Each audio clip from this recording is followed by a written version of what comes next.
우리를 찾아오셔서 위로하시는 주님의 사랑과 평화가 여러분과 함께 하시기를 기원합니다. 우리는 지난주일 창세기 15장의 말씀을 통해서 아주 긍정적인 면으로 야곱이 형과 달리 장자권의 소중함을 알고 그 장자권을 쟁취해낸 모습을 보았습니다. 우리가 다 아는 것처럼 그때의 그 야곱의 마음은 결코 숭고한 모습이 아니었습니다. 매우 이기적인 동기에서 장자권을 탐했고 야비하고 비열한 방법으로 형의 장자권을 사들였습니다. 적어도 인격의 모습으로 바라보면 이 야곱은 결코 이 중요한 믿음의 가문에 장자권을 이어갈 수 있는 조건을 갖췄다라고 볼 수 없습니다. 그런데 이상하게도 하나님은 그 야곱의 사건을 그대로 용인해 줍니다. 그대로 받아버려요. 그리고 하나님은 야곱을 아브라함의 가문의 장자로서 받아들이십니다. 물론 에서가 별 볼지 못한 인물이었다고 할 수 있지만 거기까지는 이해가 가능한 것 같습니다. 그러나 중요한 것은 그 다음입니다. 이런 야곱도 받아들이는 하나님.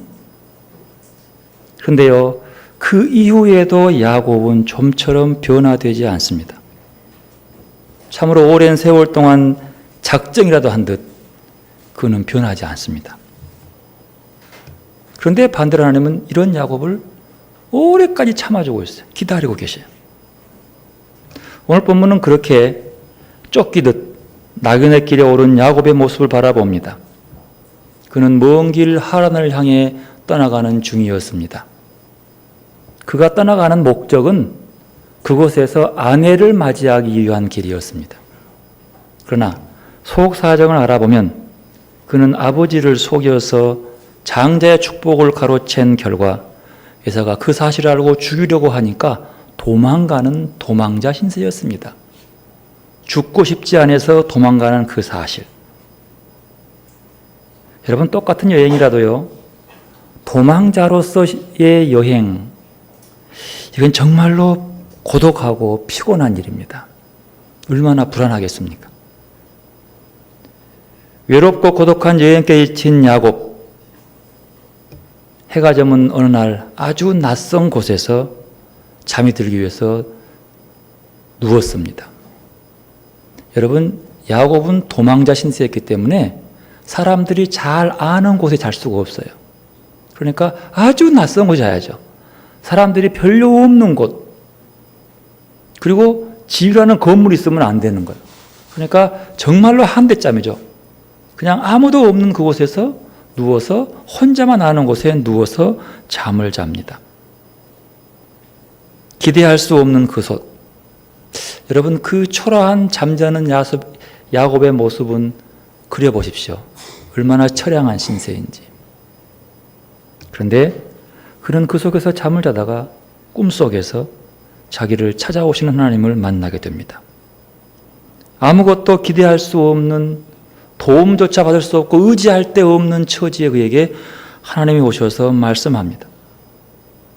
얼마나 귀했으면 아무도, 야곱도 모르고 아무도 모르는 그 자리가, 이름 없는 그 자리가 하나님 만나는 중요한 장소로 바뀝니다. 이러한 변화는 야곱 자신의 운명을 통제할 수 없을 때인 잠자고 있을 때, 스스로 자기가 자기를 의식하지 않은 그때였습니다. 이렇게 갑자기 다가와 만나는 하나님을 그는 거역하지 못합니다. 생명의 위협을 당하면서 도망하던 그는 그러한 만남을 통해서 하나님의 약속을 받은 소중한 인물로 바뀝니다. 중요한 사건이에요. 오늘 본문에서 다뤄야 할 중요한 주제 중에 하나가 하나님의 나타나심입니다. 공고한 도망자의 삶 속에 나타나서 약속으로 말씀하신 하나님. 그분의 나타나심을 신뢰하고 야곱의 인생은 변화되는 기쁨, 변화되는 모습을 보여줍니다. 오늘 본문 12절부터 15절까지를 보면 크게 두 달로 나누는데 12절은 시각적인 면의 모습입니다. 보여주는 그림이에요. 그리고 그 이후에 두 번째 본문은 청각적인 들려오는 소리입니다. 여러분, 야곱의 베델에서의 이 사건의 이 얘기를 떠오르면 제일 먼저 떠오르는 게 뭐예요? 제일 멋있는 모습이 뭐예요? 야곱이 꿈에서 본 그림 중에 제일 멋있는 게 뭐예요? 그 속에서? 예? 사다리요. 이 사다리를 타면 어디로 가요? 하늘문에 닿아버리는 거야. 저는 솔직히 그 사다리가 제일 부러웠어요. 저거 타고 가고 싶은 그거. 그게 뭔지도 모르면서. 어쨌든 눈에 보이는 그 그림은 진짜 멋있어요. 그뿐입니까? 사다리로 오르락내리락 천사들이 막 하고 있는데 하늘과 땅에 탁 닿는 그 사다리에 갑자기 가운데에 쭉 누구 와서 하나님이 딱 소사하게 말하는 거예요. 야, 이게 그림만 그려봐도 정말로 멋있습니다. 하늘과 땅을 딛고 있는 사다리, 이어주는 것, 그리고 그 사다리를 오르락내리락 하는 천사들, 야곱을 보호하고 있는 모습입니다. 그리고 그 계단 위에서 하나님 말씀합니다. 나는 여호와다. 내 할아버지 아브라함의 하나님이고 내 아버지 이삭의 하나님이다라고 얘기합니다.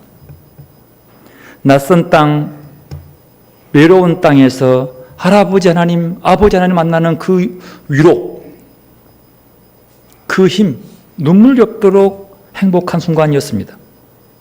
더군다나 야곱은 간접적으로 듣기만 했던 그 하나님을 직접 눈으로 보는 그 아름다운 현상. 이 감격은 마치 욥이 42장 5절에 내가 지금까지는 듣기만 하였사온데 이제는 눈으로 주님을 바라봅니다. 이 고백함과 거의 같은 모습이죠. 그런 심정입니다.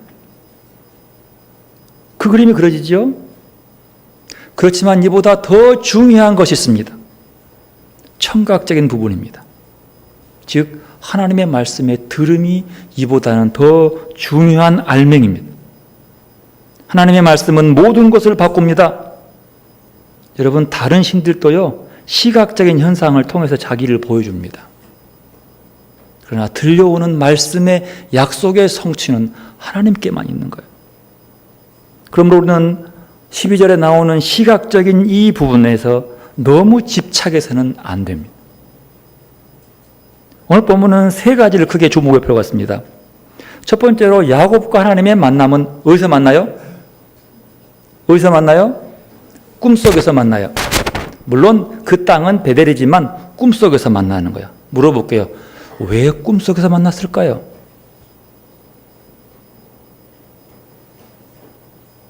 왜 꿈속에서 만났을까요? 그냥 가기 전에 좀 길가에 만나주고 좀 외로워하고 힘들 때 만나주지 왜 꿈속에서 만났을까요? 여러분, 잠을 자지 않고 있을 때에 야곱의 마음 상태는 어땠을까요? 지금 3, 4일 동안 집을 떠나서 먼 길을 외로이 걸어오고 있습니다. 걸어오는 과정 속에서 지금 3일, 4일 지났어요. 이 거리 속에 홀로 숨어서 걸어오는 그 마음의 상태 어땠냔 말이에요. 깨어있을 때의 상태. 어떤 마음일까요? 그 심리의 세계가 두려움, 공포, 외로움의 세계였을 겁니다. 그뿐 아니라 홀로 있을 때 떠오르는 가장 큰 것은 아버지를 속여먹는 죄책감이고 죄책감의 세계.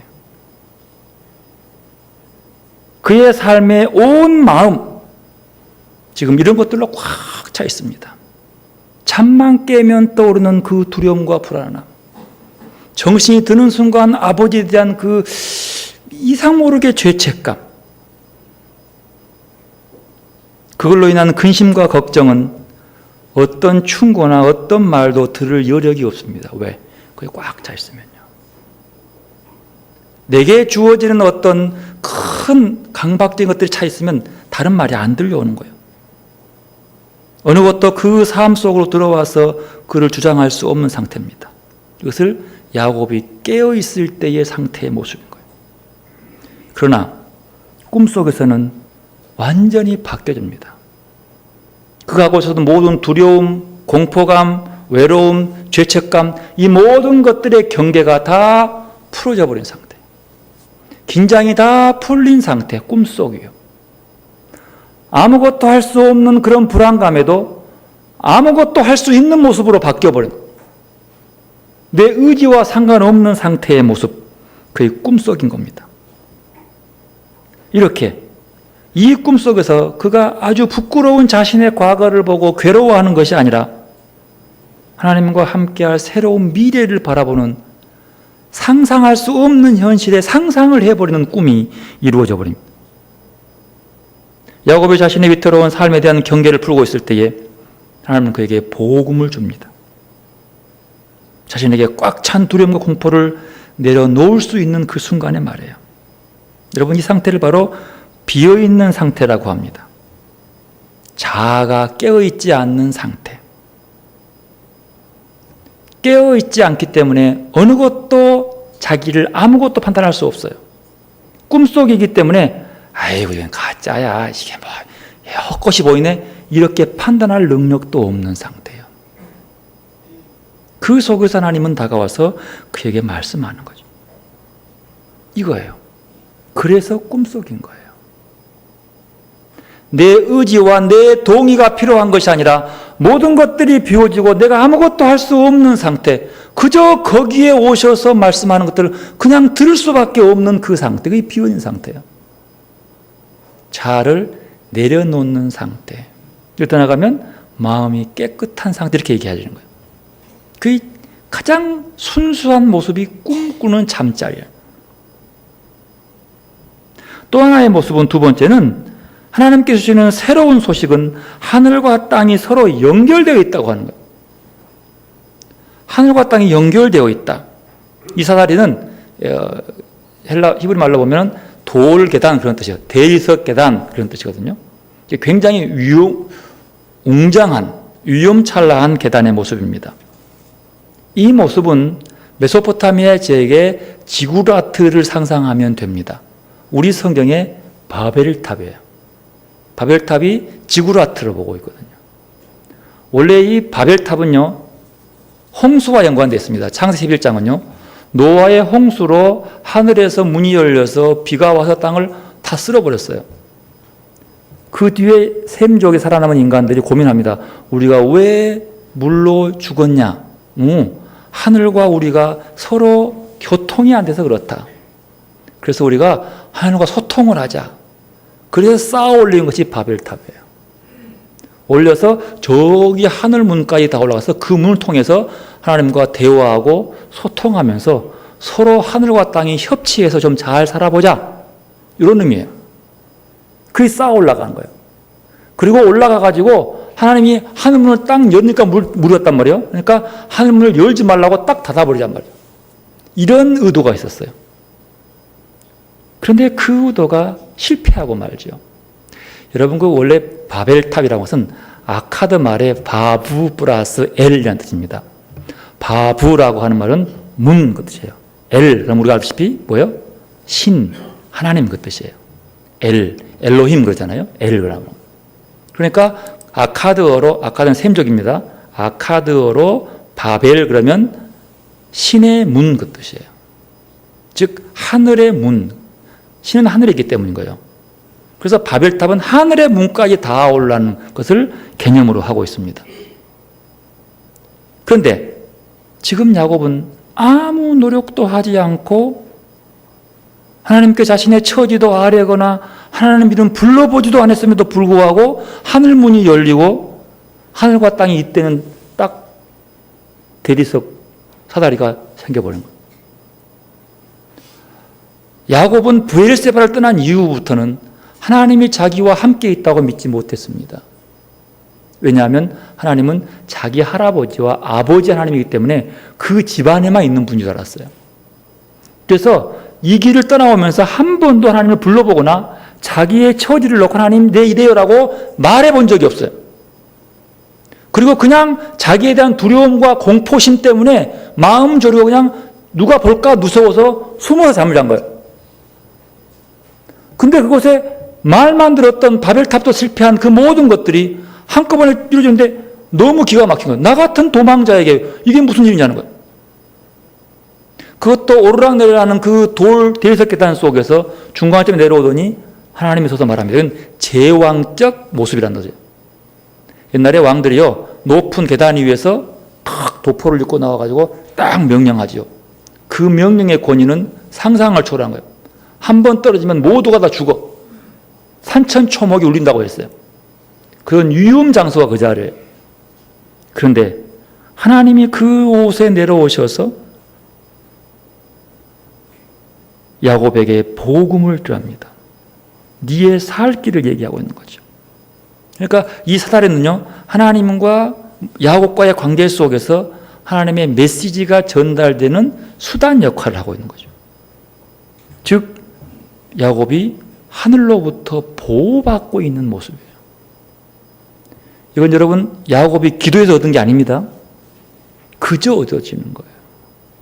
여러분 우리가 하늘의 구원과 은총은 그저 얻어지는 거예요. 하늘의 연결은 내 노력에 있는 것이 아닌 거예요. 이게 여기서 나오는 거예요. 이렇게 하늘과 땅의 관계가 맺어지면서 그 하늘의 모습이 하나님의 목적들과 이 땅의 현실들을 맞춰가는 모습이라고 볼 수 있는 겁니다.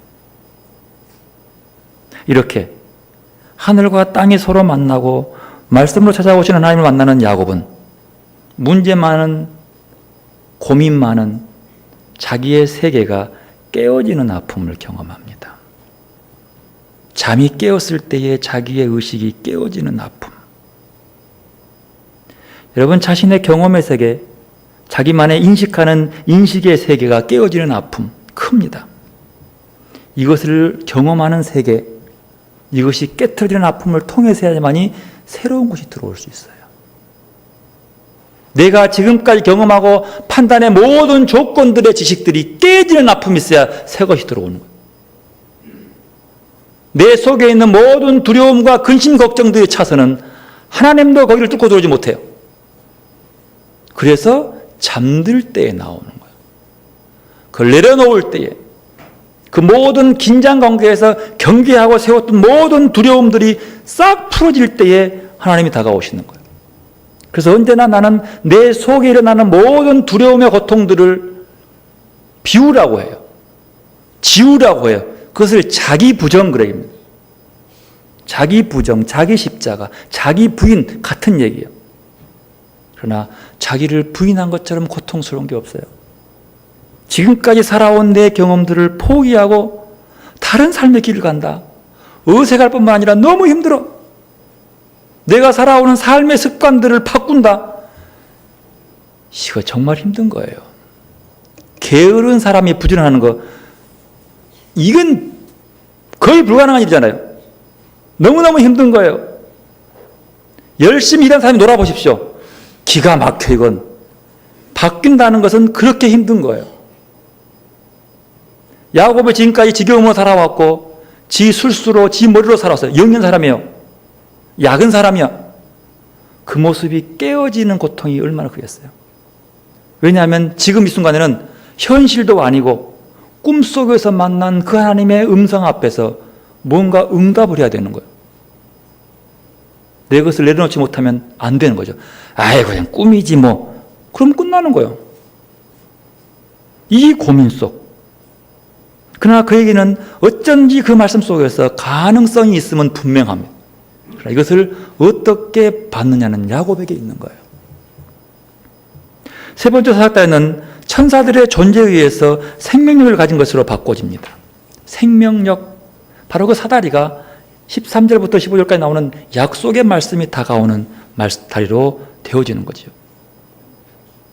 하나님이 그 공포와 두려움과 그 외로움 그리고 죄책감을 드러내고 하나님이 그 자리를 차지한다는 거예요. 아니 하나님이 그 자리를 차지하도록 내가 허락하는 거예요. 이게 중요하죠. 이런 상황 속에서 인간은 하나님 앞에서 변화하기 시작하게 되는 거예요. 변화되는 거예요. 이것이 변화의 모습이에요. 이런 시각적인 효과, 이보다 본문에 더 중요한 것은 바로 하나님의 말씀입니다. 13절에서 15절까지요. 이 13절 15절까지는 야곱에 나타난 하나님의 약속의 말씀을 전달한 수단으로서의 나타나심의 모습이고, 중요한 것은 이 석절에 있는 거죠. 먼저 13절 14절은 우리가 읽어보면 압니다. 어디서 많이 들어본 축복들이에요. 한번 읽어볼까요? 13, 14절 있습니다. 또 본즉 여호와께서 그 위에 서서 이르시되 나는 여호와니 너는 조부 하나님의 하나님이요 이삭의 하나님이라. 내가 누워있는 땅을 내가 내게 내 자손에게 주리니 내 땅이 땅의 끝에서 되어 내가 서쪽과 동쪽과 북쪽과 남쪽으로 퍼져나갈 것이며 땅의 모든 족속이 너와 내 자손으로 말미암아 복을 받으리라. 많이 들어봤죠? 말은 좀 다르지만 어디 같아요? 창세기 12장 아브라함과 같은 거예요. 아브라함이 똑같아. 이 말씀은요, 아브라함이 여러 번 반복했어요. 그리고 이삭에게 주는 거가 똑같은 거예요. 내가 네가 어디로 가든지 너를, 그 말 아니고 나는 네게 보고될 것이고 네 눕는 그 땅, 그 네 땅이야. 그리고 너로 말미암아 뭐요? 모든 족속이 뭐요?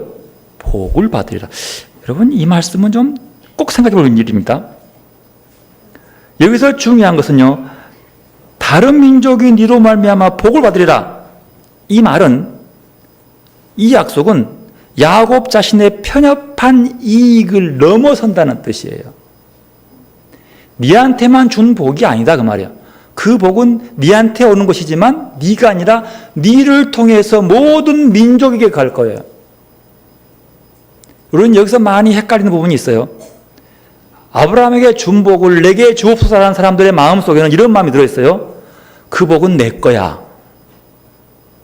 근데 하나님이 그에게 준 복은 네가 그 복 받아서 네 것이 아니고 네 것만이 아니고 누구요? 모든 민족에게 갈 복이라고 하는 거예요. 야곱이도 같은 것이에요. 편협한 이익으로만 챙기지 말라 그 말이에요. 이렇게 하나님의 준 복을 편협한 이적으로 채워서 죽어서 지옥 간 부자가 신약성경에 나오죠. 이거예요. 그러니까 이 복은 네로 말미암아 다른 사람이 복 받는다는 것은 네에게 준 복은 네만 먹는 게 아니라는 거예요. 나만 챙기는 것이 아니다. 이게 중요한 부분의 모습이죠. 그러나 이 두 절은 전형적인 아브라함과 이삭에 주는 복과 같습니다. 그러나 15절은 특별히 자기 할아버지 아버지가 아니라 야곱에게만 주어지는 복입니다. 15절이 이게 중요한 거예요. 15절 함께 읽겠습니다. 내가 너와 함께 있어 너를 지키며 너를 이끌어 이 땅으로 돌아오게 할지라. 내가 내게 허락한 것을 다 이루기까지 너를 떠나지 아니하리라 하신지라. 우선 많이 들어봤죠? 어디서 들어본 거 이 말씀요? 주로 이사야서에 많이 들어봤죠? 내가 너와 함께하리라. 또 어디서 많이 들어봤어요? 마태복음 1장 23절. 그 이름을 뭐라고 해라? 임마누엘이라 하리라 이렇게 나오죠. 이는 번역하면 하나님이 너와 함께, 우리와 함께 있다 그런 뜻이란 말이에요. 누가 우리니까 우리와 함께 있을 것이다 이렇게 얘기하는 거예요. 많이 들어봤죠? 그렇지만 이 부분은요, 야곱 이후에 나온 겁니다.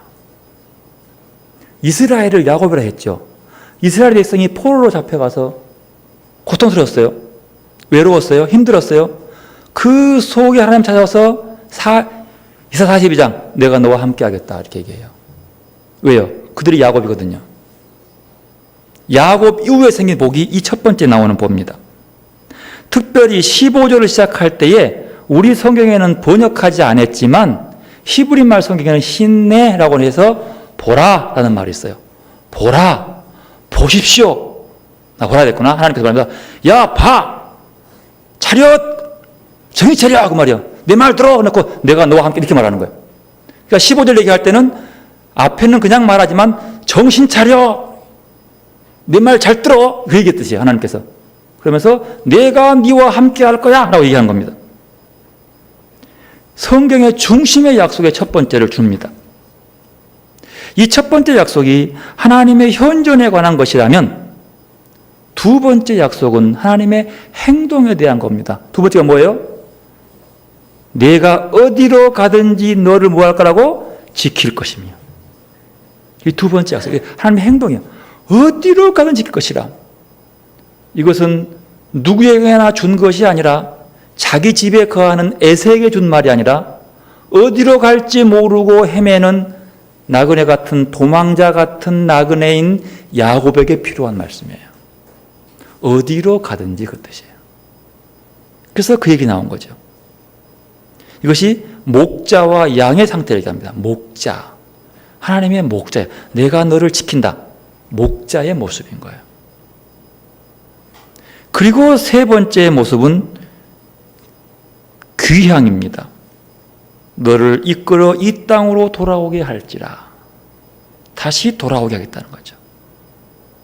쫓겨남과 귀향의 주제는 자신의 자리를 잃은 채 살아온 많은 사람들의 경험과 연결되어 있습니다. 도망자들의 공동체에서 귀향의 약속처럼 기쁜 것이 없어요. 포로로 잡혀간 사람들이 자기 고향 땅으로 돌아온 것처럼 기쁜 게 없는 거예요. 돌아옴의 약속. 하나님을 떠난 백성들이 하나님께 돌아오는 기쁨처럼 즐거운 게 없는 거예요. 탕자처럼. 이로써 하나님의 함께하심, 하나님의 지키심, 귀향할 때 돌아오게 하겠다는 그 약속의 기쁜 소식은 복음의 완전한 내용을 내포하고 있습니다. 모두가 다 약속의 말씀에 근거하고 있는 거예요. 여기까지 주어지는 것들은 꿈속에서, 야곱의 꿈속에서 이루어지는 겁니다. 꿈속에서는 뭔 말을 못해요. 꿈속에서는 뭔 약속을 못해요. 드디어 야곱은 이 꿈에서 깨어납니다. 16절 보십시오. 야곱이 잠에서 깨어 이르되, 깨어나서 이르는 야곱의 마음 상태를 한번 읽어봅시다. 16, 17절 함께 읽어보겠습니다. 야곱이 잠이 깨어 이르되 여호와께서 과연 여기 계시거늘 내가 알지 못하였도다. 이에 두려워하여 이르되 두렵도다 이곳이여 이것은 다름 아닌 하나님의 집이요 이는 하늘의 문이로다 하고. 지금 야곱의 마음 어떤 마음이에요? 두려움의 마음이에요. 두려움은 그냥 무서움이 아니라 놀라운 두려움. 세상에 하나님이 여기도 계셨네? 이 낯선 곳에 이 한데도 하나님이 있어서 내게 이 두려움은 정말로 큰 두려움. 공포감, 이걸 보고 경외감 그 뜻이야. 경외감에 휩싸이는 거예요. 놀라움과 두려움이 함께 된 경외감. 그러면서 고백하기를 이것은 뭐라고? 하나님의 집이요. 집도 없는데 뭐. 집도 없는 한데 곳에 하나님의 집이요. 한들을 향하는 하나님의 문이요. 무슨 말입니까? 이 세상 어디도 하나님의 집이 아닌 곳이 없습니다. 야곱은 그 외톨이 외로운 그곳에서 하나님의 집을 발견하는 것이죠. 야곱은 하나님을 신뢰합니다. 꿈속의 세계가 두려움의 죄의식으로 가득 찬 세계였다면 옛 세계보다 더 설득력 있는 미래가 주어졌습니다. 잠에서 깬 그는 그 꿈속에 드러난 새로운 현실을 받아들이기로 결심합니다. 그는 하나님의 왕국이, 하나님 나라가 가까이 왔다는 사실을 인정하는 거예요. 그리고 회개하고 믿을 준비를 하고 있습니다. 회개를 통하여 새로운 확신의 세계를 위해 두려움으로 가득 찬 자신의 세계에서 이것들을 다 포기하려고 결심합니다. 포기하려고 결심합니다. 야곱은 아무런 보고도 받지 못했던 채로 잠들었던 그 자리에서 자기를 보호하고 있는 하나님을 만나고 있는 순간이에요. 이것이 하나님의 주권적인 선하심이 그의 삶 위에 주도적으로 행사하신 그 자리, 그곳. 이것이 바로 거룩한 장소였습니다. 이것이 바로 하나님이 거한 장소였습니다. 그는 간밤에 베개로 삼았던 돌을 가져다가 그것을 기둥으로 세워 기념물로 삼았습니다. 18절 19절에 나옵니다. 여러분, 구속사적으로 하나님의 은혜의 언약을 받은 사람들은 한결같이 신실한 신자로서의 변화로 바꿔집니다. 새로운 사람으로 변화돼요. 야곱의 상황도 마찬가지죠. 변화되죠. 야곱을 하나님 만나는 이 경험을 통해서 변화된 야곱의 속에서 놀라운 신앙 고백으로 깨어서 고백합니다. 꿈속에서 만난 하나님을 올바른 정신으로 고백하는 거예요. 뭐라 그럽니까? 21절 하반절, 여호와께서 나의 하나님이 될 것이요. 야곱은 하나님에 대한 문제를 결정합니다. 약속을 주신 하나님을 신뢰하기로 다짐하는 것이죠. 그리고 서원의 구체적인 제의 형태를 포함합니다. 기둥을 세운 이 돌이 뭐요? 하나님이 뭐 할까요? 집이 될 것이고. 그리고 세 번째는 뭐요? 뭘 하겠다고? 하나님이 주신 모든 것에서 뭐에? 10분의 1을 반드시 하나님께 드리겠나이다. 이렇게 얘기합니다. 여러분, 이거 11조는요, 종교적인 헌물이 아닙니다. 11조는 그 땅의 참된 소유자가 하나님을 고백하는 게 11조예요. 하나님 내게 주신 것이 하나님의 것임을 고백하는 신앙 고백적인 물음인 것이지 종교적 예식을 의미하는 그런 11조가 아닙니다. 하나님 주신 겁니다. 고백하는 거예요. 이때부터 강조했던 야곱은 모든 속임수까지도 주관하는 하나님께 묶입니다. 하나님은 야곱이 복중에 있을 때부터 그분과 함께 있었습니다. 그런데 이제야 비로소 야곱은 자신이 하나님께 묶인 것입니다. 야곱의 응답은 진정한 신앙의 행위로 이해됩니다. 그러나 야곱은 여전히 야곱이었습니다. 이 엄숙한 순간에조차도 그는 여전히 하나님께로부터 자기 이익을 얻으려고 합니다. 야곱의 이 신앙 고백 속에는 조건이 붙어 있습니다. 20절부터 읽겠습니다. 야곱이 서원하여 이르되 하나님이 나와 함께 계셔서 내가 가는 이 길에서 나를 지키시고 먹을 떡과 입을 옷을 주시어 내가 평안히 아버지 집으로 모여 돌아가게 하시오면 하고 얘기하는 거예요. 어떻게 느끼세요?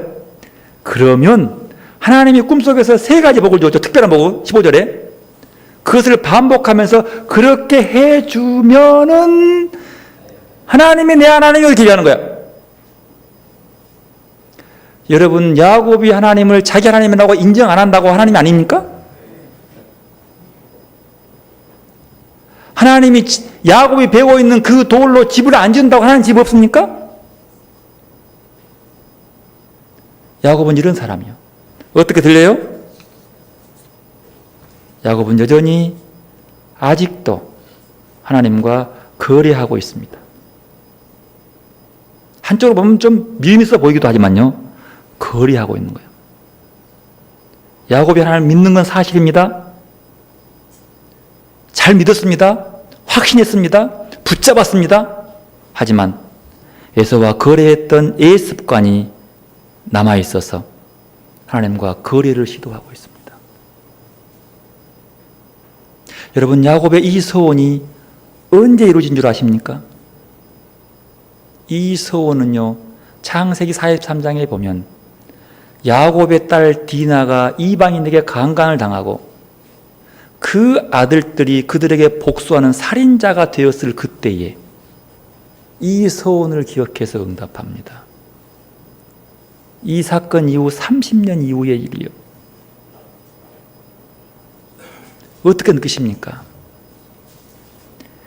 하나님을 이렇게 리얼하게 만나고 축복의 약속을 받고 그런 야곱, 그러나 아직 그 인간 속성 속에 악함이 남아있다고 하는 거예요.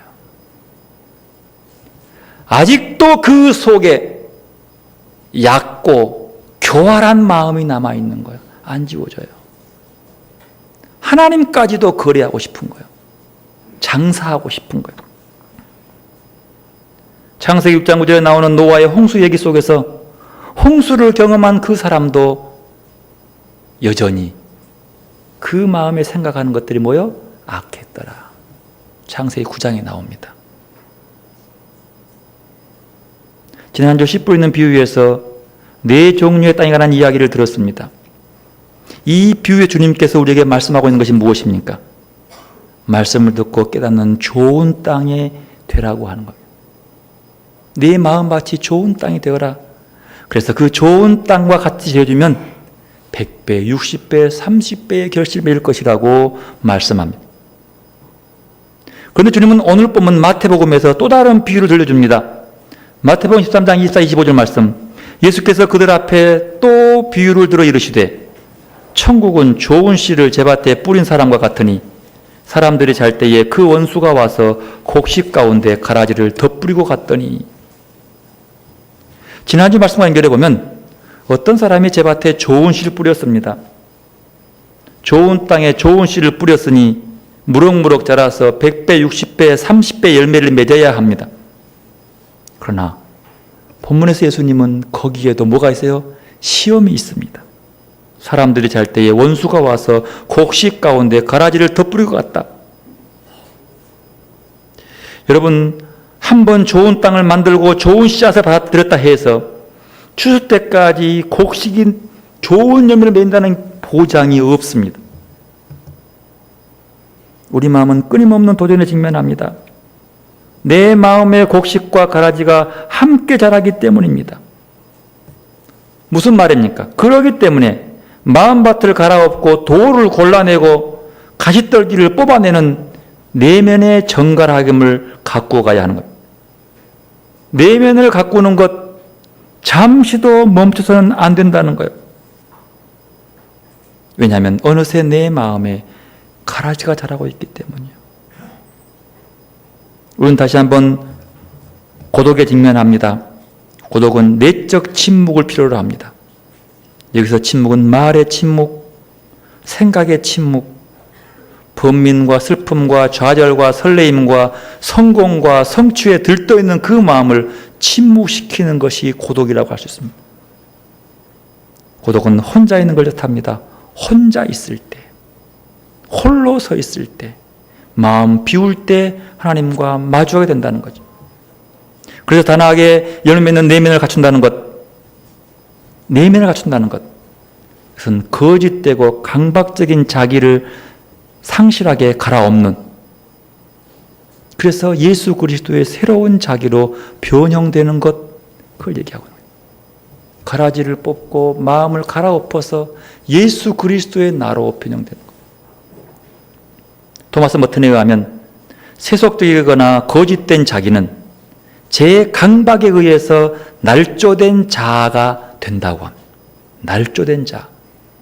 머튼이 말하는 이 강박이라는 것은 거짓된 자아를 위한 집착의 세계예요. 그림자론과 같은 거예요. 이것은 늘 인정받고 싶어하는 욕망에서 커진다고 합니다. 거짓된 나. 결국 이러한 제 강박을 만족시키기 위해서 더 많은 일하고 더 많은 돈을 보고 더 많은 사람을 사귀는데 집착하는 거예요. 왜? 내게 된 거짓된 강박에 매여 있는 거죠. 하나님의 형상이 지음받는 참 내가 아니라 거기를 둘러싸고 있는 거짓된 욕망들이 나인 것처럼 짓누르고 있다는 사실이에요. 야곱이 그랬습니다. 그는 장자권을 소중히 여긴 것을 잘한 일이었습니다.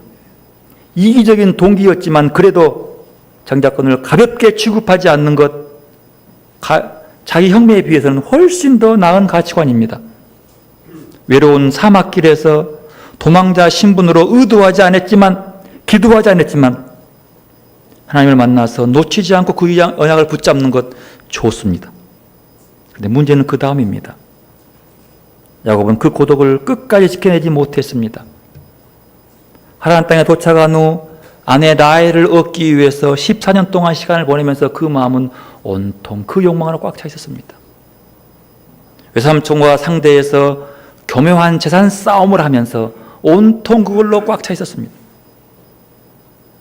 분명히 야곱은 에서와 다른 마음을 가졌지만 그의 마음은 쉼 없이 많은 가라지들이 자라났습니다. 점점 그는 더 강박의 노예가 되어갔습니다. 어떻게 더 많은 삼촌보다 더 많은 재산을 착취할고, 어떻게 저 아내를 얻을고, 이게 강박인 거예요. 참 하나님 만나는 내 모습이 아니라 내 욕망을 채우는 세속적인 강박이 나를 짓누르면서 그것이 참 나라고 거짓된 날조된 나를 바라보며 나를 집착하게 만듭니다. 우리는 이 야곱을 보면서 한 사람이 하나님을 만나 성화되는 것이 얼마나 어렵고 끝없는 싸움인지를 깨닫게 됩니다. 내 마음을 좋은 밭으로 가꾸어 놓은 이후라도 가라지를 막아내는 것은 그토록 힘겹기만 하는 거예요. 그러므로 내 속에 있는 강박들이 무엇인가를 살펴보고 이것들을 뚫고 하나님으로 향해 나아가는 여러분들이 되시기를 바랍니다. 우리는 야곱처럼 오랜 세월 헛된 욕망을 따라다니다가 험한 일을 겪은 후에 돌아오는 사람이 아니라 하나님의 사랑받는 자녀답게 마음을 단정하게 정돈하고 하루를 살아도 영에 속한 사람으로 살아가는 여러분들이 되시기를 바랍니다. 그리고 고독한 만큼 내적 침묵으로 홀로 남아있는 그만큼 하나님 안에서 자유로운 영혼으로 살기를 소망합니다. 그리고 거룩한 만큼 행복한 존재가 되는 여러분들이 되시기를 바랍니다. 하루를 살아도 영에 속한 사람을 살아가는 여러분들이 되시기를 바랍니다. 기도로 나가십시다. 우리 손을 가슴에 얹고 말씀으로 다가오시는 주님을 깊이 느끼고 고백하는 시간입니다. 겸손함으로 내 알을 비우고 하나님의 은혜로 체험받는 시간 되시기를 바랍니다. 기도로 나가십시다.